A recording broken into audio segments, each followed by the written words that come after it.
on antidepressants. And the truth is that I should have been on antidepressants a long time ago. Subsequently, this video should have been created and uploaded a long time ago, but because I waited entirely too long to seek help, here we are in 2020. But also, if I'm being honest, if there was any year to go on antidepressants, it should be 2020. So about 6 weeks ago, I was prescribed Lexapro, which is an antidepressant that is commonly prescribed to people who have general anxiety disorder, which I have, and also clinical depression, which I found that I also have. I should have inquired about medications to my doctor a very long time ago because I have needed help for a very long time. And one of the biggest reasons why I didn't do this a long time ago was because medications for mental illness or like mental health disorders are very stigmatized, and unfortunately I fell into the stigma. I bought into the stigma. I did. So I used to believe that, number one, I thought that this specific type of medication would be like addictive because the way that you see, like, I don't know, in movies and like TV shows, you always see people like addicted to medication. So I was like, oh, this is scary. But also another big reason why I took so long to seek help with medications is because I believed that taking medication somehow made me like weak. Like it made me less strong. It would mean that I'm like dependent on something, and anyone who knows me knows how much I value my independence and like I really take pride in my independence. So to me at the time, taking medication meant that I would lose my independence in some sort of way.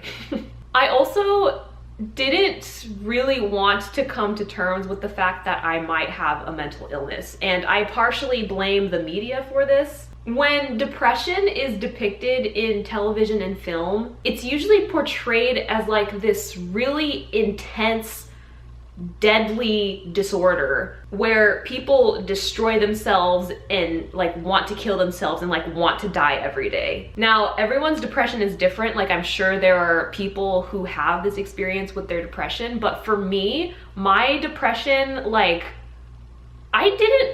there were days that I definitely did want to kill myself and did want to die, but for the most part, like I didn't want to die every day, but I didn't necessarily want to be alive. Those are two completely different things. So I didn't actually believe that I could have depression because the way that I saw it in movies was like so intense. So my thinking was like, oh, I can't have depression because like in the movies, I am not as bad as this person is. So there's no way I could have depression. I'm just being lazy and irrational, like by my own personal choices, by my own personal shortcomings. There's nothing wrong with my brain. I'm just being lazy and annoying. And that thinking was ultimately very harmful. Depression isn't always about wanting to die every day. My depression looked like waking up every day and being like, oh, great, another day.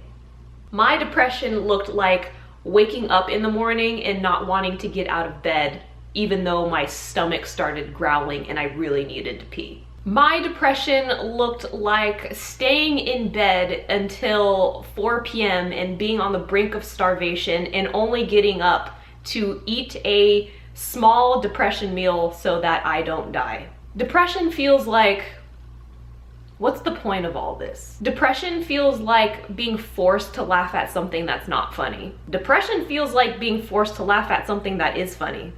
Depression is losing all interest in things that you used to absolutely love and enjoy doing. Losing interest in your favorite activities, your favorite hobbies. Losing interest in living, but not necessarily wanting to die. Depression feels like being underwater and you see the surface above you and you swim and you swim and you swim and you almost get there, but you never get there. You can see the surface, but you never get there. Eventually, you get so exhausted of trying to get to the surface that you You just float there. You just give up and you float there in the ocean, underwater.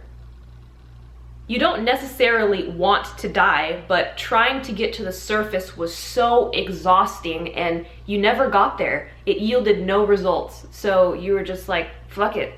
I'm just gonna float here. I'm just gonna float through life. I was watching some of my older videos and you can tell I was depressed. I mean, I don't know if you guys noticed it, but for me, like seeing myself on camera and knowing what I was going through at the time, like I looked depressed. There was such like a heaviness and energy in all of those older videos. I was not enjoying my job, which is so weird to me because I was living the life that I wanted to live like 5 years ago. I was living the life that I dreamed of living. I was living the life that I worked so hard to get to. So I was like, you know, at the time I was like, how can I be depressed when, you know, I'm making money and, you know, I'm not dealing with a loss, like no one died, like I'm fine, like there's no reason I should be feeling this way. But that's not how depression works. I somehow convinced myself that I was okay. I was still okay. I had this under control. I don't have depression. I'm not having anxiety disorder. I'm normal. I have a normal brain. My brain is functioning just like everyone else.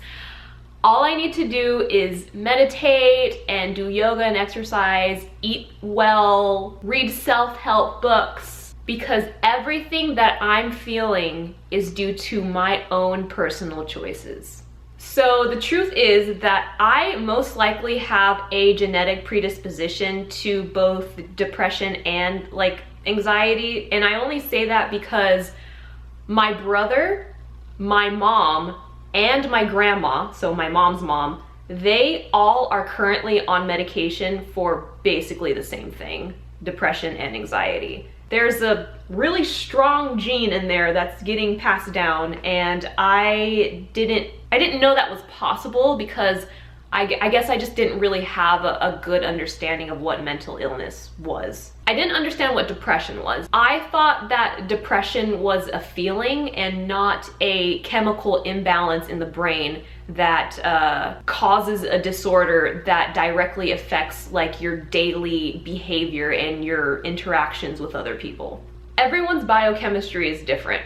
That's why some people have acne and some people don't. It's why some people have oily skin and some people have dry skin. It's why some people are born with certain diseases and why some people are born with other diseases and why some people are born with none. There is no such thing as a one-size-fits-all for such complex beings like humans. Some people don't need antidepressants because their brains are already functioning quote unquote normally or properly. Some brains, like mine, need a little bit extra help. And that's okay. That is totally okay. That's all this means. And there is such a negative stigma attached to something that just regulates people's brain chemicals. If someone was in pain, would you deny them pain medications? Would you deny a diabetic their insulin? If someone broke their leg or if they were born with limited abilities in their legs, would you tell them, oh, just stop being so dramatic, like just walk? You wouldn't. You would not do that. Yet that is how we treat mental illness versus a physical illness for some reason. Mental health disorders are just as important to treat as physical injuries or diseases or disorders. And I didn't realize any of this before because of these stigmas. And it's especially bad in Black communities and Asian communities. I'm actually very, very lucky and thankful that I have parents that are from both of those communities that actually understand mental illness and the way that it affects people's brains and how it affects behavior. Actually, in fact, it was my mom and my brother that actually gave me that final push to go see my doctor to inquire about medications.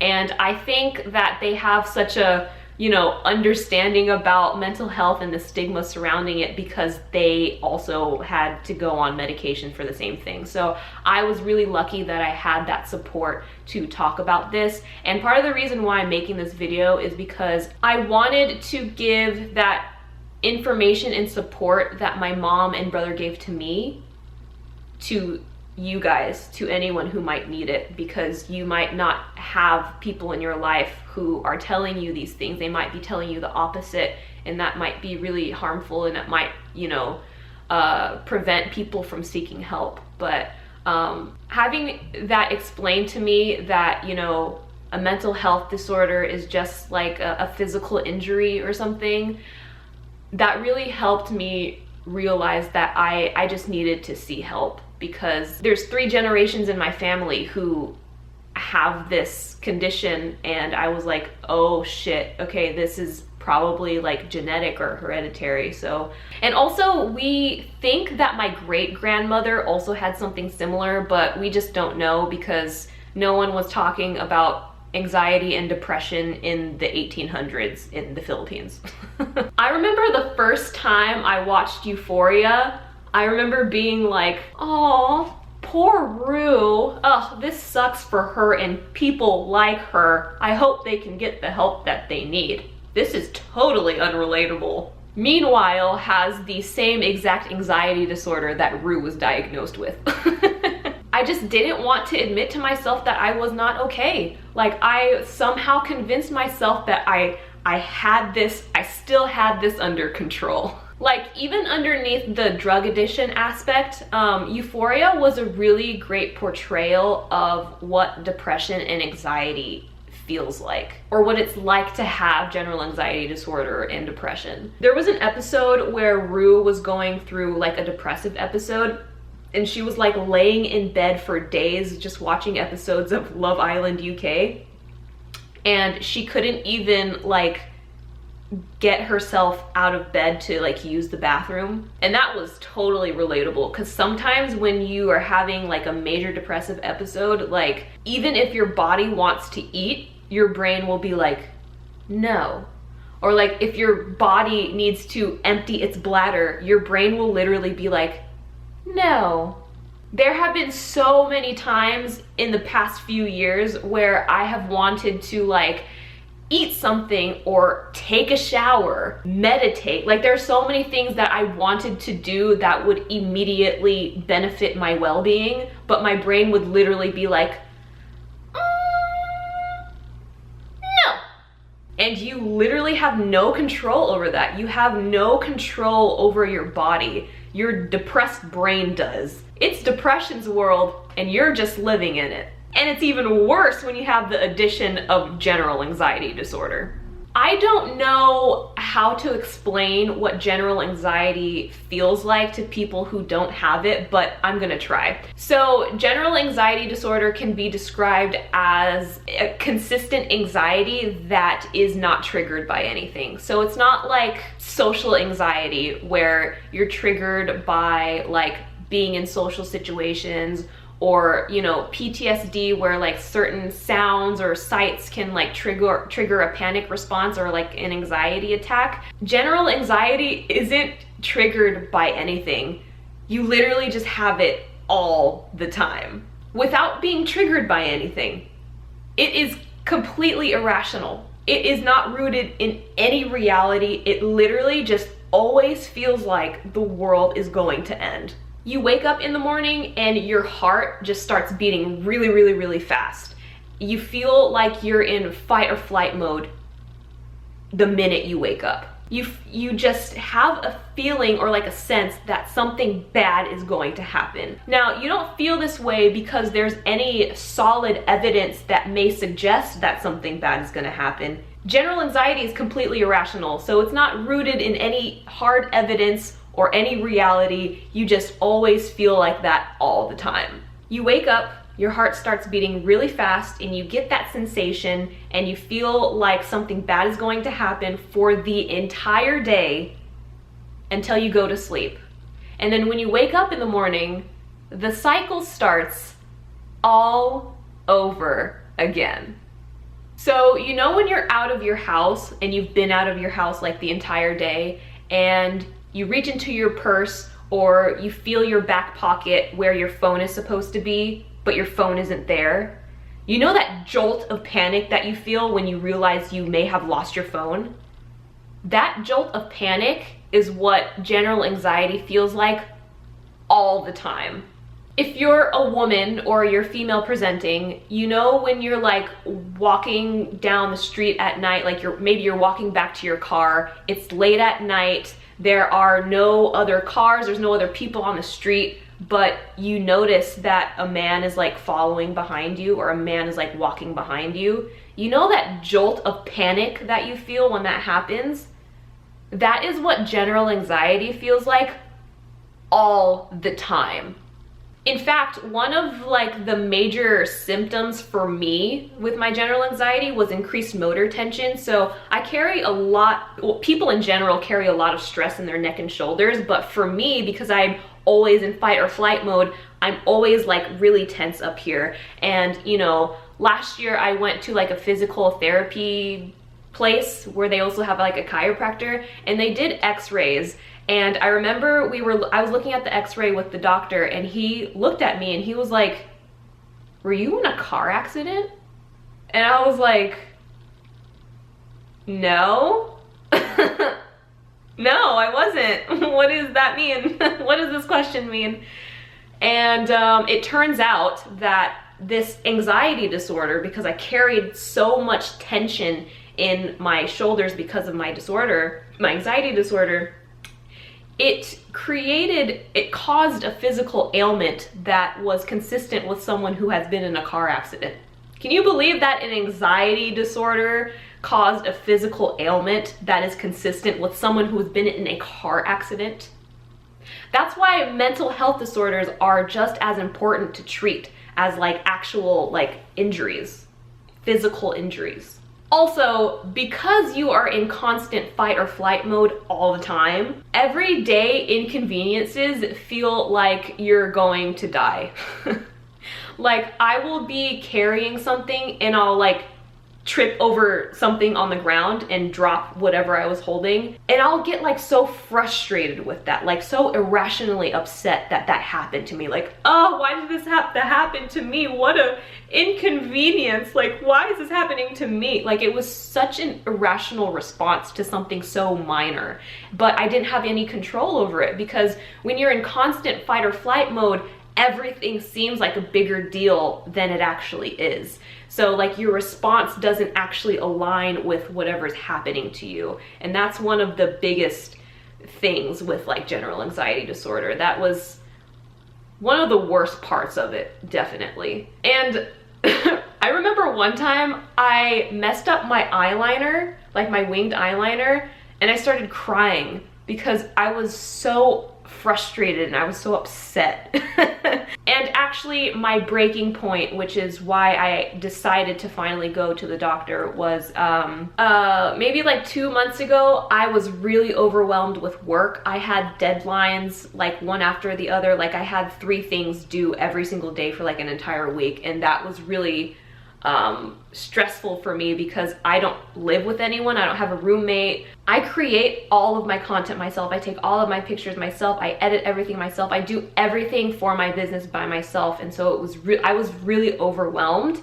And the thing is, for normal people, it's a pretty rational response to feel like stressed out in situations like this. Like, if your boss is like, you have 10 things to turn in today, it's a rational response to be stressed out about that. You know what I mean? But for me, with my general anxiety disorder, I remember thinking like, I should kill myself just because I have deadlines due. You know what I mean? Like, that's not a rational response to something. And I told my mom that, and she was like, okay, Asia, this is not normal. You need to go see your doctor. And I was like, yeah, I agree. So that was my breaking point, and that's why I went to go see my doctor. I immediately made an appointment after that happened. So like I said, you know, if your boss tells you that you have 10 things due by the end of the day, like, stress is a rational response to that. However, for me, my anxiety made my job so difficult. Sometimes I would have a brand deal and the brand would be like, okay, we need this one Instagram photo due tomorrow. Like, you need to turn it in tomorrow. And because of my anxiety doesn't allow me to think rationally, I would totally freak out. I would be like, there is no way that I can turn in an Instagram photo tomorrow. Are you crazy? Like, this is not gonna happen. One Instagram photo is going to take 8 hours to create. This is not possible. But now, being on Lexapro, being on this medication, I'm able to rationalize my thoughts. So this medication doesn't necessarily cure anxiety, but it gives you space between you and your anxiety to help you make more rational decisions and have more rational thoughts. So now, because this has happened while I was on medication, when a brand is like, this Instagram photo is due tomorrow, I can rationalize it and be like, oh yes, an Instagram photo will take like 30 minutes to create. This is totally possible. But when you have depression with an addition of general anxiety, everything feels so daunting. Everything feels so difficult to do, and you can't rationalize it. Your brain cannot think that way. And it's really scary to feel like you have no control over everything.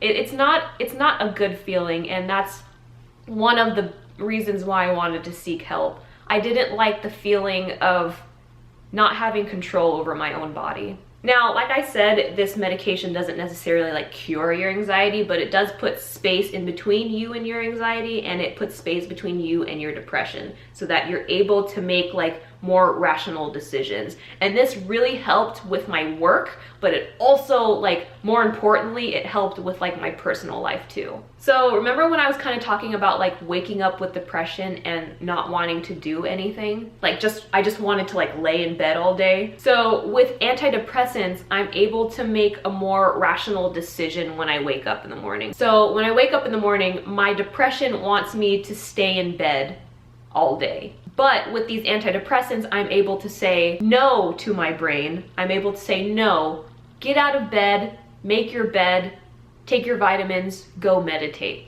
And I'm actually able to do it. Like, I want to do something and I'm actually able to do it. Like, it's not that hard to get out of bed in the morning anymore. In fact, I actually wake up excited. Like every morning, like I'm excited to wake up. Like, I wake up and I'm like, wow, I get to do things today. I get to live today. And I cannot believe that I could have been living my life like this whole time if I just would have accepted that I wasn't okay and went to my doctor. Sometimes I literally look at the world and I'm like, wow, look how lovely life can be. And it's all because of this one pill that I take every morning. Wild. Now, again, don't get it twisted. This is not a cure. This is not a happy pill. On these medications, I still feel negative emotions and I still feel anxiety sometimes, but it's more warranted and it's more rational. You know what I mean? It's still important to feel negative emotions because negative emotions are part of the human experience. But with what these medications help me do, it just helps me regulate my emotions so that I don't spiral in the negativity. Because when you have depression, it's so easy to do that, but antidepressants will help regulate your emotions. So you'll still feel negative emotions, you just won't spiral and stay in that space for longer than you need to. They help regulate your emotions so that you can make decisions, rational decisions, to help yourself get better and to get out of that feeling. I started going to therapy like 2 years ago, and you know, after that I started like trying to meditate every day. I started like eating healthy. I started doing all of these things, and those things did help me. They prevented things from getting worse, I will say that. But therapy and like doing all these lifestyle changes, if you think that you're feeling the way that I was feeling, I would try going to therapy and making lifestyle choices first. Because sometimes all you need to do is like talk to someone, or sometimes all you need to do is try to make better decisions, like better lifestyle choices. They won't necessarily be easy, but you need to like make those choices to get better. Whether you are depressed or not, making those lifestyle choices will benefit you regardless. But for me, even though I was making these changes and I was still going to therapy, I still didn't feel like I was getting better. So I wasn't getting worse, but I wasn't necessarily getting better either. And, you know, after having this conversation with my mom and realizing that this might be genetic and, you know, learning about what mental illness actually was, I was like, okay, medication is probably the next step, because I've tried everything that I possibly could to get better and nothing was necessarily helping me get better. So now I'm on antidepressants. Because when I was depressed and I was going to therapy, sometimes my therapist would encourage me to make lifestyle choices and do like certain self-care activities. But because I was depressed, sometimes I didn't even want to take a shower. You know what I mean? Sometimes I couldn't take a shower. So it was hard to apply the things that I was learning in therapy because I still had this chemical imbalance in my brain that didn't allow me to apply what I was learning in therapy. So for me, I'm recognizing that perhaps I need therapy and medication to help me get better. Now, everyone's biochemistry is different again, so some people might just need to talk to someone, especially if you don't have a really strong support system. You might just need someone to talk to, do some talk therapy, because that might alleviate some trauma and some anxieties and, you know, negative thoughts that you might have about certain things in your life. That would be really helpful. It definitely helped me. It stopped me from taking my own life. So therapy saved my life, and I would highly recommend it for anyone who has the means to go to therapy. But if you go to therapy and you feel like your situation is not necessarily improving, you might want to, you know, talk to your doctor about getting on medication, because sometimes, you know, sometimes your brain is not working like other people's brains are, and sometimes your brain just needs the extra help. Oh, okay, this is another thing that I wanted to mention. So, you know, when I said like you feel like you're floating through life when you're depressed, it's because normal things don't excite you anymore. So sometimes people who are depressed, they do extraordinary things for a thrill. So some people turn to drugs and alcohol. Some people eat a lot of like different types of food, or they just start eating a lot of food. For me personally, I have a really healthy relationship with food. I have a really healthy relationship with drugs and alcohol. In fact, I don't even have a relationship with drugs at all. I don't even smoke marijuana. I did all of the drug and alcohol experimenting when I was in high school, and, you know, I did the whole thing. I had that whole experience. And by the time I graduated high school and I got to college, I just naturally came to the conclusion that it wasn't all that great. It just didn't really live up to the hype for me. Like when I turned 21, I was so over that phase in my life, like over the drugs and alcohol, that when I turned 21, I didn't go to the club. I went to brunch with my parents and ordered one mimosa. But the only reason why I'm bringing this up is because I didn't seek a thrill from drugs or alcohol or food. I got a thrill from buying really expensive things. And I didn't realize that I was doing this until like 2 weeks ago. That's the thing that I love about antidepressants. It like gives you more clarity. So in a lot of my previous videos, even up until like this year, I pretty consistently received comments from people who were like, all of this stuff is so expensive, you're becoming unrelatable. And at the time, I remember reading those comments and being like, la, la, la, la, la, la, la, la. But now in retrospect, I'm like, wow, I was literally buying really expensive things for a thrill, to feel something. Because it made me feel good, or like it gave me excitement. Now, it was a very short-lived feeling, but it did make me feel something. And I want you guys to know that I didn't become unrelatable because I was buying really expensive things. I became unrelatable because I was not a human being having a human experience. I was not all the way here. I was floating through life. I was a robot that was emulating human emotions. So that's why I became unrelatable. It wasn't because of the content that I was creating or the stuff that I was putting in my videos. It was because as a human being, I wasn't all the way here. I was just going through the motions, and I was buying really expensive things for a thrill, to feel something. And it's crazy because it wasn't just like expensive clothing that I was buying. I was buying the most expensive of everything. I bought a $90 candle. I bought a $120 foundation. And then I repurchased it. I remember I bought like a $350 La Mer serum, and I put it in like a beauty haul, like a skincare haul. And I remember someone commented on my video like, girl, and I remember being like, oh my God, stop pocket watching. But I bought a $350 serum. Now, I returned it, but like, why did I buy it in the first place? For a thrill, to feel something. And what's funny is that I refused to buy things that I actually needed. Like, I refused to buy furniture for the home that I live in, or I refused to buy a mattress that would be really good for my back. I refused to buy anything that would like immediately benefit my well-being. But instead I was buying like this luxury skincare and these luxury high-end handbags, and I bought a $250 pair of sweatpants. Like, why was I doing all of these things? Because I wanted to feel something. I remember I was looking for a couch online because I wanted a new couch, and I saw a couch online that was like $3,000, and I remember I sent it to my dad, and I was like, yo, look how expensive this couch is. I can't believe how expensive furniture is. And my dad said, isn't that how much one of your handbags cost? And I was like, do y'all hear some? I just can't believe I spent that much money to try to feel better when I could have just paid the deductible to go see my doctor.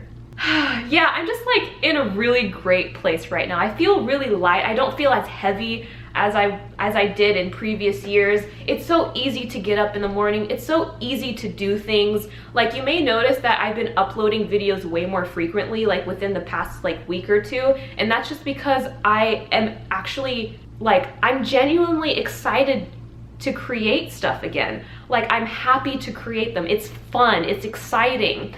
And I remember, wow, I'm gonna cry, but I remember like on my rare beauty video, there were a few comments from people who were like, yeah, like seeing you so excited just made this video even better. And I know like they were just saying those things because that's really how they felt, but it felt really good for me to read them because I haven't felt this excited about anything in a really long time. And so I don't know, it just felt really good to hear those comments, to see that, to read comments from people observing that I was excited about something, because I haven't felt this way in a really long time.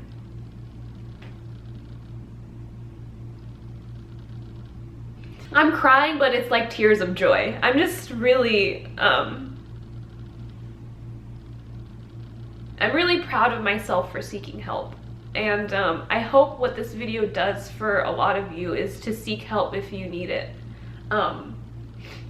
Obviously, I'm not a professional, I'm not a doctor or anything, but if you've been wanting to go to therapy, take this video as a sign to go see a therapist. Or if you've been thinking about antidepressants, take this video as a sign to go to your doctor, make an appointment, and just inquire. Like, you don't have to make a decision then and there, but just inquire, just ask a lot of questions. You know what I mean? But yeah, so I shared some of this experience on my Instagram story and yesterday, and a lot of people had a lot of questions about it. And one of the biggest, or the most common questions was, how did you recognize that you needed help? And I feel like I answered that question throughout this entire video, but basically I was unmotivated. I was feeling very blue all the time. I could not feel joy. I could not feel happiness no matter how hard I tried. It was really difficult to do things. It was really difficult to do things that usually brought me joy and things that I was usually passionate about and things that usually made me happy. I couldn't do those things anymore. I didn't want to do those things anymore. I wasn't excited to do those things anymore. But also, my emotional response to certain things didn't align with what was actually happening. So, you know, like I said, I dropped something and I felt so frustrated, or like I messed up my eyeliner and I started crying, or I was overwhelmed with work, so I was like, I should kill myself. Those are not rational responses that align with what was actually happening. You know what I mean? That was a red flag for me. That was the breaking point, actually, was the I want to kill myself because I'm overwhelmed with work. But also learning what mental illness actually was, learning that it is possible, that it's genetic, really helped me wrap my head around it. And anyway, I feel a lot better. I feel way better than I ever have in like the past 2 years. 2018 was the worst year of my life. Like, that was when my depression really spiraled downwards, and it spiraled really fast. 2019 was a year where I tried to pick myself up, and it stopped the spiral, but I plateaued. I wasn't getting better. And so 2020 2020 was the year that I decided to get help, and I don't regret it at all. I'm in such a wonderful place in my life right now. I feel very productive. I'm happy to do things. I'm excited to do things again, and I don't regret this decision. Also, for everyone asking, I'm on Lexapro and I'm only on 10 milligrams. I think that's what it stands for. I'm on 10 milligrams, and that's what I'm on. So yeah, as far as like the side effects are concerned, at first I was really scared to go on antidepressants because I was scared of the side effects. I didn't want like suicide ideation to like increase. So I was like really scared, but I talked to my doctor about it and he kind of made me feel good. I love my doctor because he's like kind of younger, so he's really easy to talk to and like communicate with. But yeah, he just like alleviated a lot of the anxiety that I had about the side effects of the medication. So basically, the first day that I took Lexapro, I felt so tired. Oh my god. I had already slept like 8 hours that night, but after I took the medication in the morning, I wanted to go back to sleep for another 14 hours. Like, I was so tired that first day. And then like the first 2 weeks were kind of okay. I was feeling, you know, like a roller coaster. I was feeling up and down. Like, some days I would have anxiety, some days I would feel really down, and some days I would feel really productive and want to do things. But that third week hit and I was like, ooh, that's when I lost my appetite. There was a whole like 4 or 5 days where I could not eat anything because I didn't want to eat. I completely lost my appetite. I didn't even want to eat like barbecue chips or like ice cream. I didn't want to eat any of the things that I enjoyed. That was so weird, but it only lasted like 5 days. And what I did to alleviate that was I just drank like a bunch of protein smoothies. Like, I went to like one of the juice bars by my house, and I just like bought a bunch of like pre-made protein smoothies, and I just drank that because it was way easier to drink than it was to eat. But other than that, I felt pretty nauseous, and because of the nausea, sometimes I didn't want to eat and sometimes I felt nauseous because I wasn't eating. It was like a really weird cycle, you know what I mean? But other than that, I didn't really experience it. Oh, excessive yawning. This is a really weird side effect, but like in that third week, I was yawning like every 2 minutes. It was really weird, but it eventually went away. Yeah, so that's it. I just wanted to make this video, give you guys an update on where my life is. And I know in the past I've said this a lot, but this time it feels different because I feel different. But this channel's gonna change a little bit, and I'm going to start uploading more frequently. And yeah, I just want to encourage people to live like an intentional, beautiful, and like joyful life. That's what I want to use my platform to do. I want people to make intentional choices. I want people to choose to live in beauty. I want them to live beautiful lives, and I want to encourage people to live joyful lives. I want people to experience joy. I remember when I was talking to my mom about, like, after I felt overwhelmed with work and I was like, I want to kill myself, and I had like 5 panic attacks in one day. I FaceTimed my mom because she's in the Philippines right now, and we were talking, and she was like, you know what, you are entitled to happiness. You deserve to feel joy. Other people feel joy and you're not allowed to? I don't think so. And that, like, those words really stuck with me. And so I want to encourage people to live like a joyful life, because we deserve happiness. We are entitled to happiness. Other people can be happy, but we can't? I don't think so. So let's create an intentional, beautiful, and joyful life together. And that's what I want to do on my channel moving forward. But anyway, thank you guys so much for watching this video. I'll catch you guys next time. Peace! God, this video was so long.